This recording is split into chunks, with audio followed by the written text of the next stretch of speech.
Good afternoon, everyone. Welcome back from lunch. It's my enormous pleasure to be amongst the company of three incredible and illustrious women to take us through the next hour's discussion in our Digital Intimacies colloquium.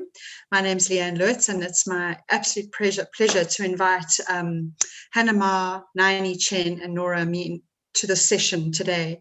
It's an interesting session because I met Hannah earlier this year, and I felt like I'd found a sister that I never knew that I was missing, and I'm very grateful that she stepped up and agreed to kind of be part of this. But we're also going to be hosting her work later in the year at Jomba, so we're also looking forward to that. And in an act of absolute sisterly love, she then decided to invite two of her great friends to come on board and be sort of kind of have voices to bounce off and share with. And so through her, I've also got to meet two extraordinary women, and that would be Lliane, Chen, and Nora Mir. So just a little bit about Hannah before we start. Hannah is a German choreographer, and her work kind of falls within what she calls two frameworks, and she calls it either the taming monsters or transformances. And her work always reflects on a kind of socio-economic problems, as well as issues around sexuality, gender, race. And it's a mixture of theatre, digital performance. It's a kind of, I think, what Otto might call a total theatre. And so it's really beautiful to have her. She's a deep thinker and someone who's inspired me enormously. So very happy to have Hannah with us. And Lliane is sitting in New York, and I'm really happy to have her with us. She's a Asian American, and she runs one of the few remaining touring Asian American dance companies. Originally from Taiwan, she's a skilled dancer and a choreographer, and her work is very much about border crossings and about cultural crossovers. So really beautiful to have you with us, Lliane, as well. And Nora is sitting in Berlin, but she's Egyptian by birth, and Nora is a performer, a choreographer, an author, theatre director, a researcher, a scholar. She's a fellow for the Center for Theatre of the Oppressed in Brazil, and she's the founder of the nationwide Egyptian project of Theatre of the Oppressed and its Arab networks, which is Lebanon, Sudan, and Morocco. She's also recently written a book called Dance of the Persecuted, which is a kind of feminist perspective on the history of Baladi dance in Egypt, and it links coloniality, patriarchy, and capitalism. And just incredibly inspiring women, and really beautiful to have you with us. So what I'm going to do is I'm going to hand you over to Hannah, because Hannah's done this beautiful thing where she's made a visual paper. So I'm going to ask Hannah to introduce the visual paper, then we're going to watch it, and then we're going to come back and have a beautiful discussion around that. So Hannah, over to you. Hello, everyone. So good to be here. Yes, I'm so grateful that Lliane invited me to share a paper, and then I was thinking, okay, how can I share a paper? And I was a bit overwhelmed, and I was thinking, okay, to share intimacy, to me now, the voice is like the medium where I can share myself in the digital world. And then I was writing the paper, and then taking it, making a record, and my beautiful collaborator took visual content and audio content from our work and made a little film of it. And I was writing a paper about why intimacy is the sphere where embodiment and integration becomes evident in our globalized and capitalist world. And it's very much about integration of, like, I would say, the dark side of ourselves and embodiment of what we feel and what we are. And yes, I'm curious about a feedback, and I'm sharing it now. Enjoy.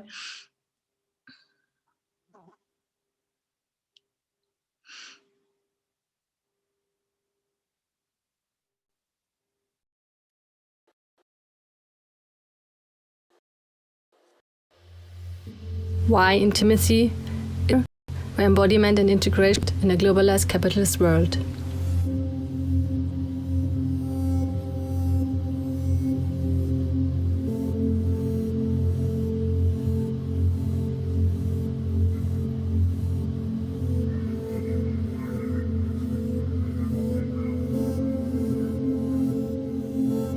The body is the 0 point of the world.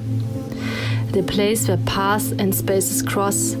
The body itself is nowhere.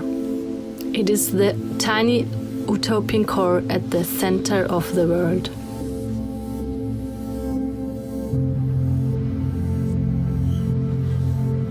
In reality, my body is always somewhere else, being linked to all somewhere else's in the world. In reality, my body is always somewhere else. It is somewhere else in the world. In reality, my body is always somewhere else.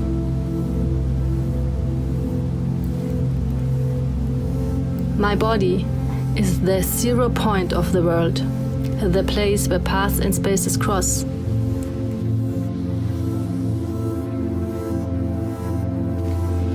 I agree with Foucault's statement. If you continue this line of thought and see the body that way, intimacy is a space where I can share that nowhereness with someone else. If in reality my body is always somewhere else, and your body is always somewhere else, and our bodies become the 0 point of the world, the place where paths and spaces cross, we can be a point zero in space and time together. To me, intimacy is the allowance of my body to just be in the here and now, in the nowhereness, in the now-here-ness. Intimacy means to me to allow the being to just be nothing more, with no intention and not in a productive state of being. That's what I discover in dance making. If I can allow my dancers to free themselves from all categories and just be in their body, be in space and time and be together, then something magic happens. Then they listen to themselves and to the other. Then we can experience the sense of being, the essence of being. Practical intimacy means to listen to myself with all my senses and putting the analytical mind to rest, putting the ego to rest. The ego dissolves in the water of our bodies, the water within our cells. The ego dissolves in the ancient knowledge of our bodies, and therefore it no longer tries to find perfection in itself, but in the all-connectedness of water within all people. In water, it is no longer the categories that are of interest. If I'm intimate with myself, and if I really share myself in the here and now, if I open up myself to others, to other human beings, to nature, to everything that surrounds me, then intimacy arises. If I'm able to let go of judgment and categories, if I can meet the other with an untamed mind, with a fresh look, and with the knowledge of colonial structures and the intent to let them vanish, then I'm allowing intimacy to myself and to others. It's that allowance and that choice of intimacy that makes us human.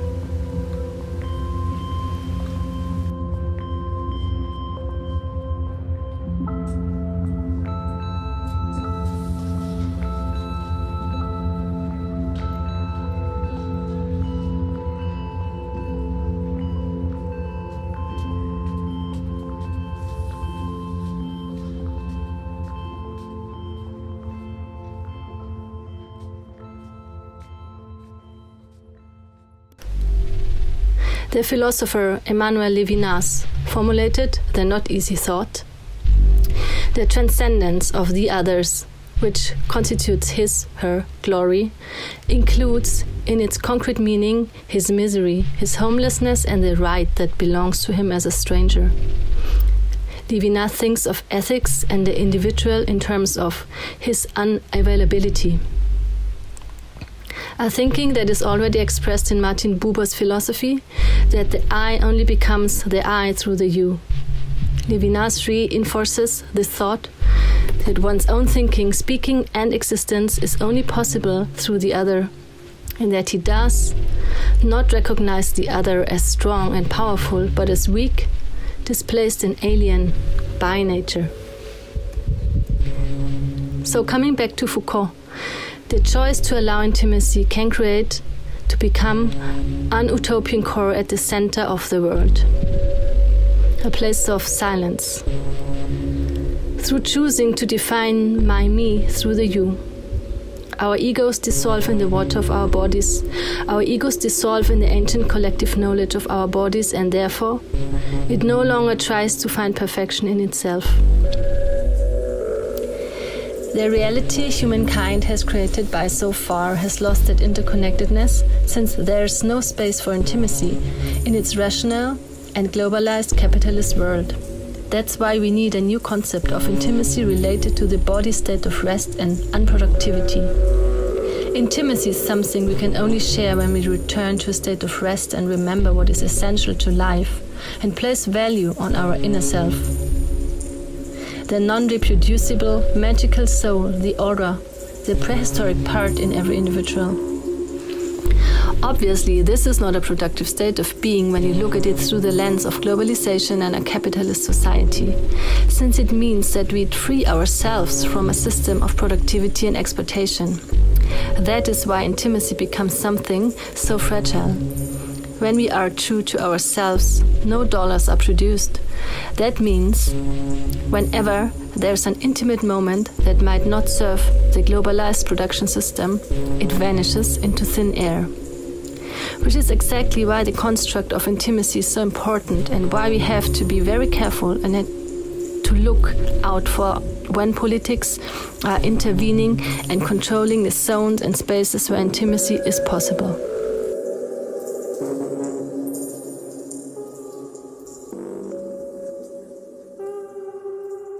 My own policy of intimacy that I discovered through my choreographic work, which is based on swarm intelligence and a search for a collective consciousness, is nothing that I can analyze with my mind and with my rational brain.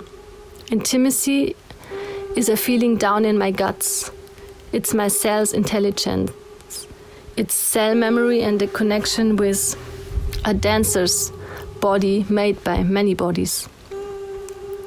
In the end, intimacy is, if we look at it from a biological standpoint, the memory of being safe, comforted and nourished in the womb. Throughout our lives, we try to get back to the state of infinite love and security. Intimacy is a space, a feeling, a sensation, a longing. Something we are all trying to find throughout our life, but we are often struggling with.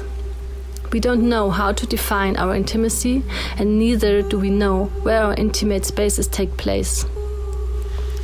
This is what we have to redefine for ourselves. In my work as a hospice helper, I accompany people who pass.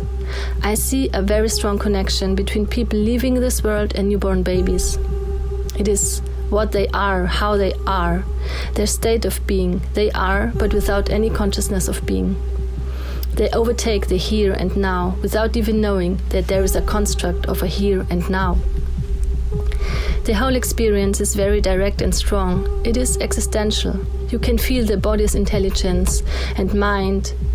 You can feel cells, flesh, skin, bones. Everything is alive. Everything is intelligent.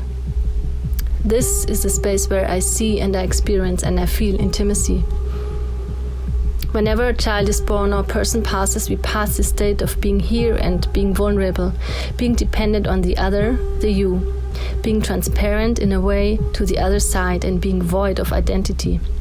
Intimacy is that way we go when we are allowing ourselves to be here and now and not being judged, not being put in a certain category and allow ourselves to be dependent on someone else. I think intimacy is very much related to what I call a metaphysical or spiritual state, where we allow ourselves to be just as beings without defining ourselves as human, without identity. I think this is the most comforting and also, in our capitalist and rational times, the most important state to define and redefine for us as a society. Giving space to intimacy, to allow vulnerability, to allow people to show what they really are, when we allow ourselves to just be with everything that is, and if we are together with nature, we allow ourselves to flow with the pulse of the universe.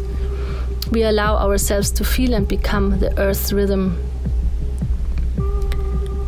So, to me, intimacy is a spiritual state of being. Intimacy is the space where we can find our true selves, in silence, in rest, in the unknown. And how to deal with that? Political and rational decision-making is having a big impact on us. Intimacy means to take a counterposition to the place where our society is at the moment. We have to empower us through intimacy. All the hurt intimacy, abusive situations, domestic violence, exploitation of nature and people, and isolation through processes of globalization, but also through situations like the COVID-19 pandemic, are situations we have created ourselves. Therefore, only we can empower ourselves to change. We are allowed to be in vulnerable situations that make us feel ashamed, small, or unworthy.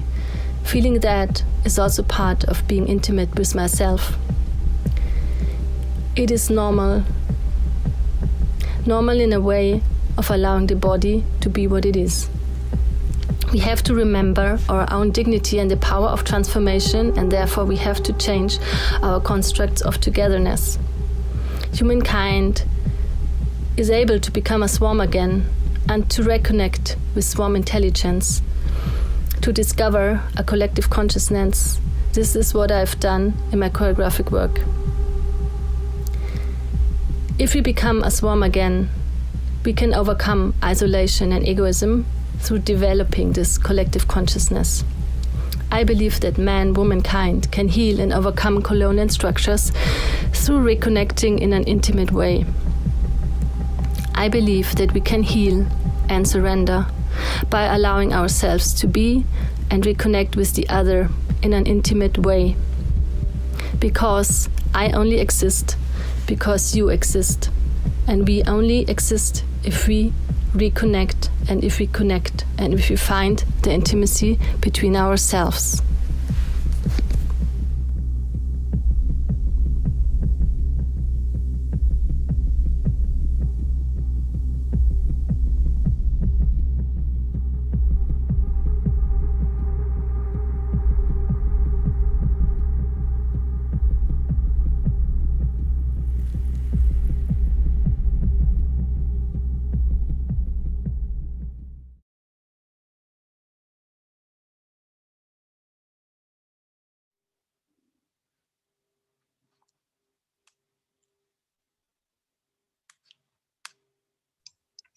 It's quite hard to talk after that film, I have to say. I've watched it a few times now, and I know the first time that I watched it, I felt it as a kind of meditation. But I felt watching it today with all of you with me that it was almost like a manifesto for our time. It's an incredible statement of affirmation of self and of resistance. And I'm going to hand over to Hannah just to talk a little bit about the making of the film, and then we'll go on from there. Hannah. Thank you. Yeah, Lliane, I really feel you are my sister. Like, so many things you said now were just on my mind. I think we are interconnected. Like the manifesto, you just said a manifesto, and I was watching it now, and I haven't watched it because I wanted not to like over control myself and just let it happen.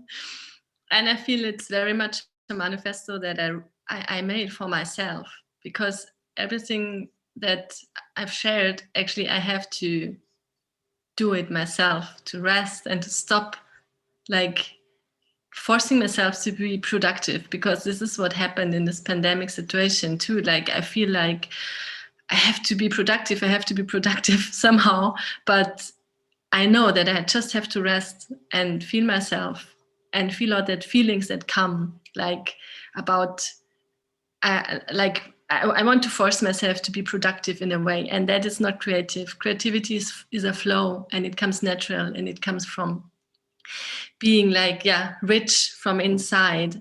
And I felt like also words just came to me, and I took that quotes that really meant a lot to me. And you also mentioned Artaud before, and I'm really intensively working on that too, like just now. So I guess this, total theater is what we have to access back, because we still make that separation of theater making and private lives, but it's not. I mean, it's all interconnected. And yeah, what the role of the artist is to nourish society and to make the changes and to look carefully and to, yeah, not to look but to sense. I also felt like what I enjoyed with our images was that they were so abstract. It was the bodies, but the body's more like the awareness of that body, but not like the what you can capture with the eye. And this was something what I'm so tired of digital art sharing. Like my eyes, I want to sense, but I don't want to see. So this is what I actually I felt like it was hard to find it, because we really also, like, in this overcrossing of a digital artist and my work that I really see in real life and with bodies, that we found something. And this was where I feel like, okay, there is, I really like, I was so desperate. And then with all that digitalization, that was more like all about technology, but not like about what is the sphere of the body or energetically, that we found something. I mean, it's a little thing, but I felt like it really like nourished me in that times of being forced to go digital. And yeah, so I guess, yeah, it's a little something. And we have this amazing woman, and I would like to like that you share your passes, because they are similar, I guess, in a way. It's a little something, but it's a big something. Lliane, can I go to you? Because I know that, you know, part of what Hannah wanted was to ask both of you to respond to the film. So, yeah. Yes, hi. So glad to be here, and thank you for inviting me. Can you hear me? Yes? Okay, great. Well, Hannah, I had known her for, I would say, 3 years now. You know, when I first met her in Germany, I just, you know, was really amazed by her, you know, her ability, you know, and her enthusiasm as a dance maker. She had a baby at that time, you know, was only a few months old. And she was still running around to run the festival. I was really inspired by her courage and the strength. And I was really, I really appreciated I had the chance to meet her family as well. You know, I stayed with her for a few days. And so I kind of feel that there's this strong connection between her and myself. And I, you know, I'm so happy to see the poem that she made. You know, I listened to it with my eyes closed. I watched it, and, you know, for many times, you know, it's just so beautiful and inspiring. You know, she's such a deep thinker. I didn't know that before. She's a philosopher. And in the very first time when I watched it, you know, I felt that I was in a meditation stage, just like Lliane, what you mentioned. You know, it's like a meditation. It was so beautiful. And then because coming from the Eastern background, you know, I came from Taiwan. And I was exposed to Buddhism and the Zen, you know, the Taoism, you know, and those philosophy was like really influenced me as a choreographer and as a human being. And I felt a very strong connection when I saw Hannah's poem and film. In the beginning, I felt there was a void. I felt there's a sense of void out there. And somehow the void is also deep inside of us. But then that emptiness allow us to absorb information, allow us to be open to receive the energy from outside and from other people. So that's my first reaction. And I felt like so calm. And then when I watched again and I start to listen more the words, and then there was so much, you know, it's about life and death.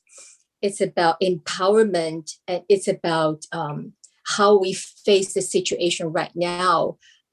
She's such a deep thinker, you know, she goes from herself and then go into the wide world. You know, I wrote down a few quotes I felt really really inspiring. You know, she talked about intimacy is the allowance of my body being here and now, to just be here and now.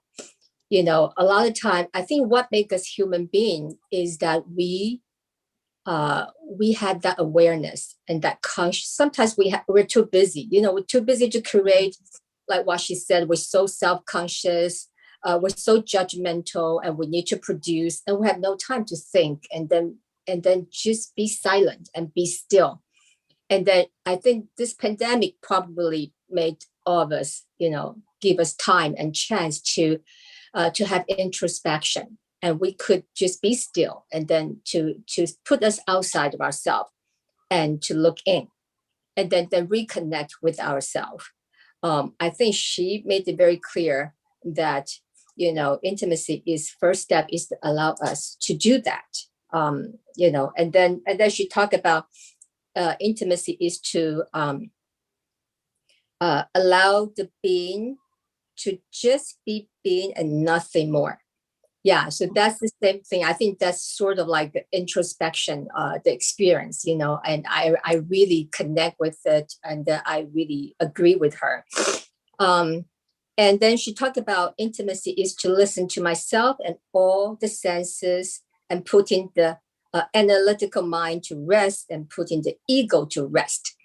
That is so true, you know, and, you know, when we have this encounter with the whole wide world, we, you know, have co-workers, and then we go out there, we, you know, try to keep ourselves going, and to get project, to get commission, and to get tour, to get presenters to you know, to buy our program. You know, there's a lot of time we get like self-conscious, you know, we are like, am I making this work accessible? Are they going to like my work? Are the audience going to applaud for us? Are they going to hate us? You know, so as a creator, you know, I cannot say never happened to me. Okay, sometimes I really do get judgmental. You know, I get scared. I have fear. But I think the statement she made in her film, it's like so true, you know, and that we have to be honest to ourselves, and that only when we can put ourselves in that stage and that state of mind to be very calm, and then do not get judgmental, and do not just release the ego, and just be ourselves. Okay, just be ourselves, and then we can receive other people, other energy, other human being as just being. And then we path cross, and then the beautiful creation that happened, like blossoming right there. And that is so true when you work in the room with the dancers. It's the same thing. You know, if everyone gets self-conscious, and then you cannot create. The best work and best movement happened, best idea happened when we let go our ego and our sense of like judgments, okay? And then things happened, and so magically, and so beautifully, and so naturally. So I really, you know, appreciate Hannah's work. And also another thing I like to mention is that she connect nature with her statement. You know, I'm so happy to see she put water in the film. And then, you know, I love water, you know, as a choreographer, I always find that water is so like beautiful. It is take a 70% of a body weight. But if you look at the nature, the rivers running, the ocean is, the water in the ocean is moving. It creates different dynamics. So natural, like for us as human beings, we're part of nature, and then we can live in harmony with it, and finding inspiration from it. And the connection between us and the nature is so important. So the water element really, I think that was really, really beautiful. Yeah, like a visually stunning. It connect with her statement just beautifully. So Hannah, great job. I have to applaud for you, and I really admire you, and then I felt that your poem made me think, you know, really give me a lot of inspiration to make me think, what does intimacy? Recording in progress. Some way is connecting life and death. I did not realize this before. Like a kind of spirit that is working on connecting the cycle of life and death, as if there is a kind of cut or break, and she wants the cycle to be mended somehow. And I can see this with the water also, yeah, that Naini mentioned as well. Because for me, the water is life, is nature, and nature is our connection to the cycle of life and death. But also I keep thinking that we are born in water, inside the womb. We are all as fetus growing inside the womb of the mother, which is an ocean of itself. So we keep, I feel, this connection to water, not only as part of nature, but as part of our own identity and growth and construction. And it makes me feel that our own construction, physical and emotional construction, is organically connected to water, because the water outside is also the water inside the body. And it is, I mean, it opens up a lot of kind of consciousness or perspectives into a higher level of consciousness, beyond this miserable reality of productivity, where we are all perceived as productive machines, and our humanness is, you know, measured by the productivity we can offer. And this is the global reality. Maybe it's more, you know, focused on the West or the big industrial entities, but it's everywhere. And I feel in order to go back to our humanness, this deep, profound humanness, it's a kind of revolution.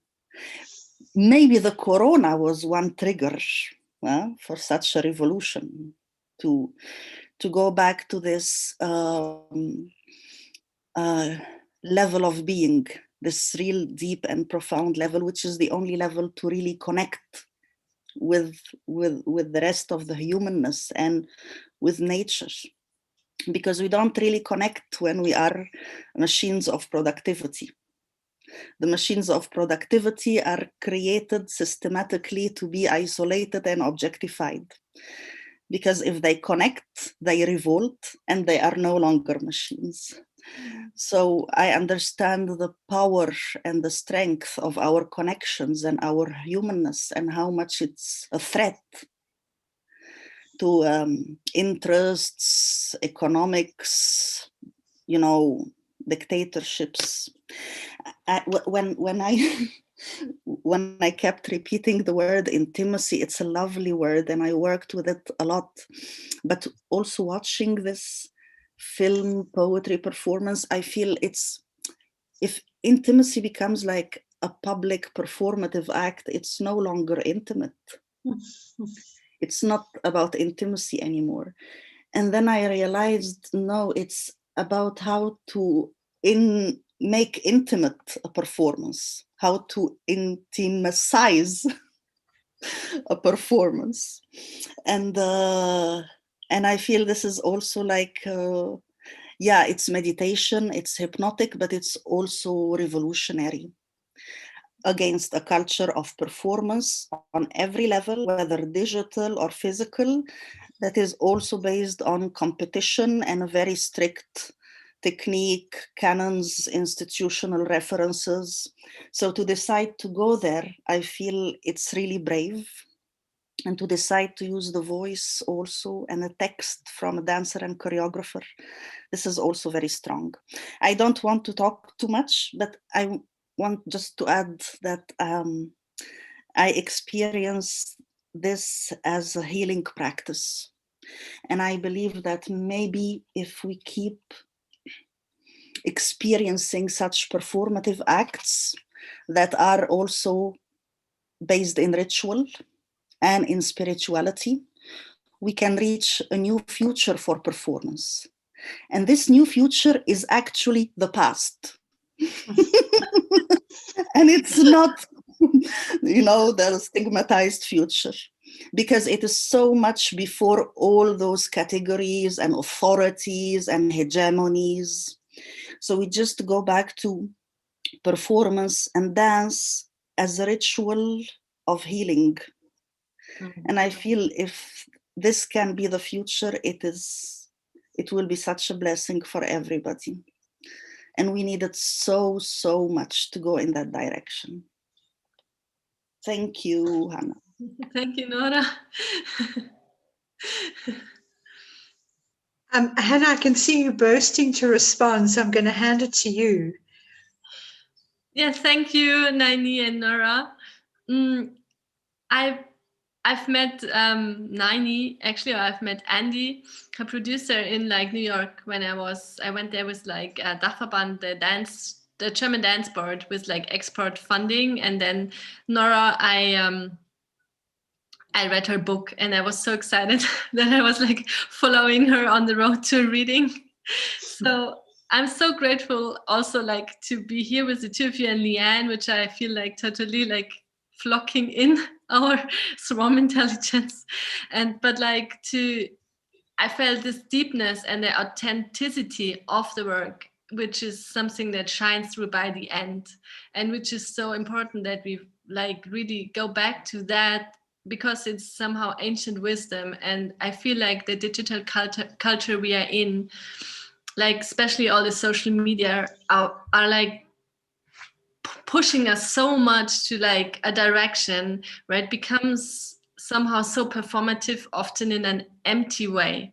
I think it's not what we do, it's how we do it. And I feel so much pressure of like that producing the digital content that it's very overproduced. So actually like that film I made, like my voice, the recording of my voice, there are mistakes. But then I said, and I was like, no, I have to redo it. But then said no, but I sat there and I was reading it and it felt right. So I forced myself to let it in, to just share that intimate moment of like having irregularity in, and it's not over rehearsed. So just to share what I have to share.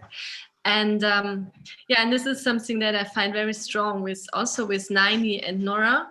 Lliane's work is so rich. I mean, it's really so senseful. And this was something where I was very deeply impressed, also because I'm half Chinese, but I couldn't access this side of my roots, which I will, but not yet. And maybe Lliane, we can help me with that, but also all kinds of traditional dances, they touch me very deeply. Also like in the box performances where there was so much like Indian traditional dance inside, and I feel I'm searching that with my work to find like my language. But Boise said it, like I have to express myself in my language, and it's not the language you're talking in, but it's like find a way of expressing myself, which is not the ego side of myself, but it's, I don't know, my now and here-ness. And I think I learned also a lot about that in my like yoga. I did the yoga teacher training, and it was a lot of, but this is your ego, don't worry about it. And everybody was worrying, and it was very hard. Like in the yoga teacher training was very good, because it was like you just got the critics, you didn't get the cream on top of it. Oh, very well done, but it was just like no. And I felt this was very good, because I love that, just to empower ourselves again to deal with criticism. And it doesn't mean us as a person and us in our existence if someone says I don't like that, because it's a personal thing. And I think we all get very fragile in that way, to depend on feedback and to depend on positive feedback, and we are constantly like complimenting each other, but sometimes it's not true. So I think we have to empower ourselves to get strong again. And I think that's also like that, why I feel like it's that female aspect of being strong and just from myself, empower myself from inside, that I'm strong, and I can tell something, and I find the truth within myself. And this is something that I discovered that I knew it before, because in all the teachings and like coachings that I attended as a student, I learned that, but still in real life, to really do it and not to get constant feedback from others or from social media is a hard thing, because we don't, the frame of attention is so short. We are all like this, constantly fragmented. And I think we have to defragmentize ourselves. And this happens through being really here and now with myself. And then I can also be really here now with the other. And I think that's a practice that is very healing in the dance studio or in the studio. When I tried now in the process of online really to become like a swarm intelligence, with that the dancers are one organism and not like interacting identities. And I found, wow, this is amazing, because it's there, it's ancient wisdom we can access. And I think from that like microcosm in the studio with dancers or with performers in theater making, I think that is something that can expand globally if we let it happen, and if we come to that conclusion more collectively. But I think it's there. I think this change is there. And like, I mean, yeah, Lliane, this is amazing, like that this kind of platforms then share this like, I think synchronized thoughts, synchronized feelings in the performative world that we all are accessing now through, because there is this pandemic. It's hard, but I think that like in Chinese, crisis is chance, and I think we have to we can take it as a chance, yeah, and to believe in the truth of art making, that we are not gone because the theaters are closed. It's something else. Yeah.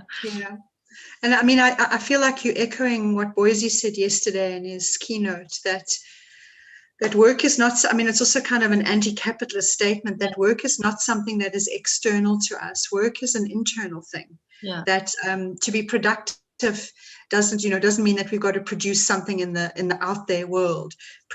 Being productive is also the inner work. It's also the stuff that we do inside. And I feel that emerging very strongly in the discussions that we're having.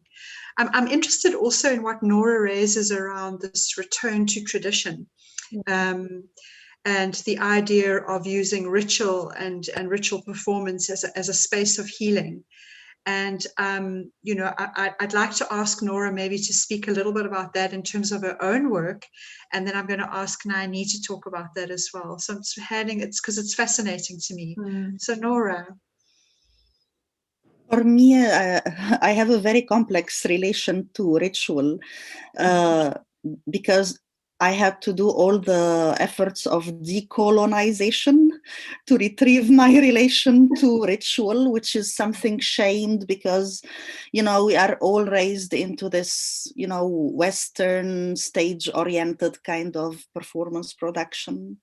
And it went really like on a very profound level with me, because the relation to ritual was developing throughout crisis. As you say, Hannah, crisis is also opportunity. So the need for this human bonding was growing very fiercely. And with it, the realization that a performance that does not create human bonding is not a performance. And then I realized that then I have to retrieve those, ritualistic sources to understand how to create this human bonding, because we do not learn it in the Western theater. Yes.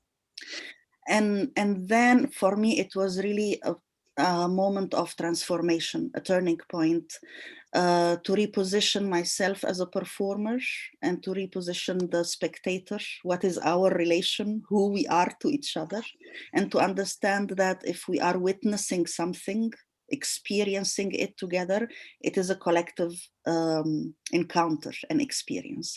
There should not be a kind of platform to submit knowledge, but it should be more about sharing and interacting. And I feel this is also destabilizing for the concept of authority and, you know, how to transmit knowledge, how knowledge is created, who has access to knowledge, as if it is something, you know, we can hold in our hand. Everything we experience is knowledge. And then for me, I had several solo experiments, solo performances with dance, and also with interaction with the spectators, where they somehow build the performance with me, and build it in a physical way as well, because they do create the space and create also the scenography. Also with their voice, and also with the one-on-one encounters. At the end, it was Rite of Revival was the last ritual I made. And at the end, I experienced, before Corona also, how to look in the eye of each spectator and touch the hand. Mm.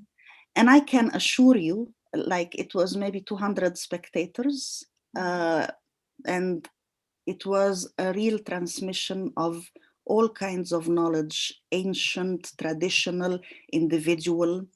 And the power that is produced at that space and time is maybe similar to the power you can experience in Tahrir Square during the revolution in Egypt.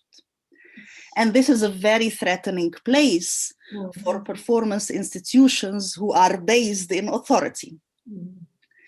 So I feel this is where I want to continue, and I also need to understand how to follow this journey with now the new level of, you know, Corona.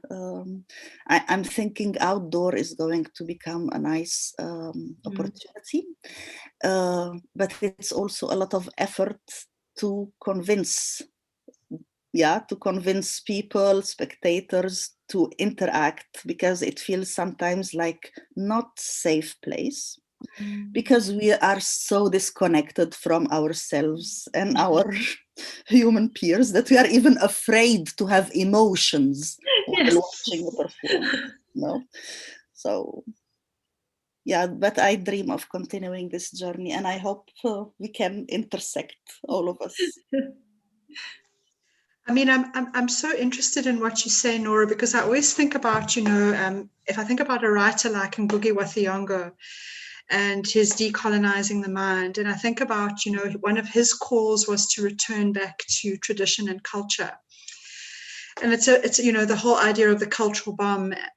But I'm always, I come, you know, as a feminist as well. I come, you know, as a feminist living on the African continent. I also come with a certain measure of concern that a lot of traditions are hugely problematic in terms of gender rights. They're hugely problematic in terms of how women are situated. And so I'm listening to you talk with such, you know, grace and beauty, and thinking about how we go back to the traditions. We go back to the traditions, but we kind of reinvent a different gender politics. Yeah. You can be the master of the ceremony. And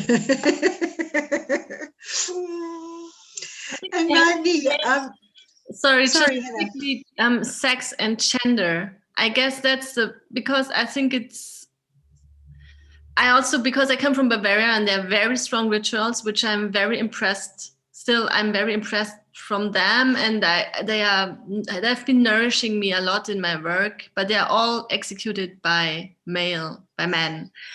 And but I think it's really about questioning the dynamics of the male and the female, and then to not make it, to not adapt it to the genitals a body has. This is a big problem for me, because I think it's gender is not something that should be like synchronized with what genitals you have, but this is a big step forward. Or not forward, but maybe also backwards. But I mean, to decolonize our thinking of gender. which is something that is, we all have male and female like energies in us, and I think the female energy is the one also that it's not like controlling, but it's more this of letting it happen in a way of trust and intimacy also. And I think there are constructs that now are breaking. I feel like younger generations don't have that anymore, and this is very good to like categorize male and female, but there's a lot of work to do, I guess, especially when going back to tradition. Yeah. I feel that we must separate ritual from tradition. Yeah exactly. Exactly. Yeah. Beautiful. And I'd like to throw that also to Lliane, because a lot of your work is based in the Taiwanese culture and tradition. And you found a way, having watched and looked at some of your work, you found a way to honor that tradition and at the same time not be fearful of grabbing whatever else might be there that you would feel speaks to you. So just handing that to you, Lliane. Sure. Well, I believe every artist's work is a reflection of her background, her cultural background, and her upbringing, and her belief, and how. So I think my roots is really playing a very important part in my work. Coming from Taiwan, my parents they actually moved from mainland Taiwan to escape the Civil War. When communists took over China, they moved to Taiwan. So my upbringing is really with the traditional Chinese culture and the philosophy and belief, Chinese calligraphy, the poetry, and all like it's part of the important learning of me as a child in Taiwan. And I also believe in Taoism, in Taoism, it really like respect nature, and then really it's like you are looking in from a very big wide lens to look at the situation, look at the world as one whole thing. And so every life forms on Earth has that energy, and then we coexist with them, and then we respect them. So I think like now we're talking about environment protection. I think we really need to, not to be, sometimes humans just think that we are the best. We are controlling everything. I think we need to be humble. That's always my belief, be humble and also believe like the wheel of advancement. I think we as human, we have such a survival skill. We, no matter what, we are positive about the future. We'll move forward. We'll conquer all the difficulties, and that kind of thinking is reflecting in all my work. Of course, it is challenging in America. I'm an immigrant, so I moved from a different culture to this country. In the beginning, I think people didn't understand my work. So what I had to do is to, but I have many years of training in traditional Chinese dance. So at the same time, creating new work, I never abandoned that part of me because I think it's so valuable. So rather than abandon it totally and then just look for a new route, I kind of go back into it to find the essence. So to copy and everything, every steps, every traditional steps, not necessarily that way, but then to find the essence and spirit, and then thinking about how I can recreate it, and then how I can bring that into the modern setting, to this modern world, to reflect to what the situation we're in right now. So that's the philosophy I have for many years. And now we are in this pandemic. I felt like I remained pretty calm throughout this time. It might be because that thinking I had, because China has such a long history, and it went through many, many wars and the turnover of the dynasty. If you look at that, then you know that you are just a very small part of the history. Everything will pass, you know, and we may be very miserable right now, but then this is just a small point in the history, and that it will pass, it will move on. But we cannot ignore the current situation we're facing, especially in America. We are facing the gender issue, the racism is such a huge topic and a huge, social economic problem that we're facing right now. So many of my work were focusing on nature, like the bamboo. I would use bamboo as props to talk about the feminine power and the justice. I will use like piece about water to talk about the energy in nature. But now I am, a lot of work is about situation we're in right now, because I think as artists, we are responsible to reflect and to tell the world what we're thinking, and then to contribute to the situation, So a lot of my recent work is really a reflection of the positioning, how you position yourself, between men and women, what's the role, what's the position, And let me tell you one thing, in Chinese language, there's no he or she. The verbal language is okay, so it's the same. And then also, unlike the European language, you even define the difference between fork and spoon, right? There's male and female, even in the utensil you're using. But the Chinese language, there's nothing like that. So I guess our sense of sex and gender is less differentiated, differentiated. Yeah, we kind of look at it as a whole human being as one kind, rather than, oh, you're a he, you're a she, So it's just interesting statement I want to make. And then I think language really affect our thinking. It's a logic, it's the thinking that you have. And if the language doesn't tell me there's a he and she, of course, I wouldn't see people like a he and she, So, that's just the interesting part about comparing the Asian and then the European kind of thinking and how, look at the world. So I think with the company touring in America for 30 years now, this is a difficult time, but we have moved out of, the situation right now, we already moved from digital to in-person rehearsal now. So, and then we are ready to get back to live performance in June. So we are, but I do believe the digital way it provides us another opportunity. It can be globalized. It's so beautiful, like Emma produced this film, it can stay there forever.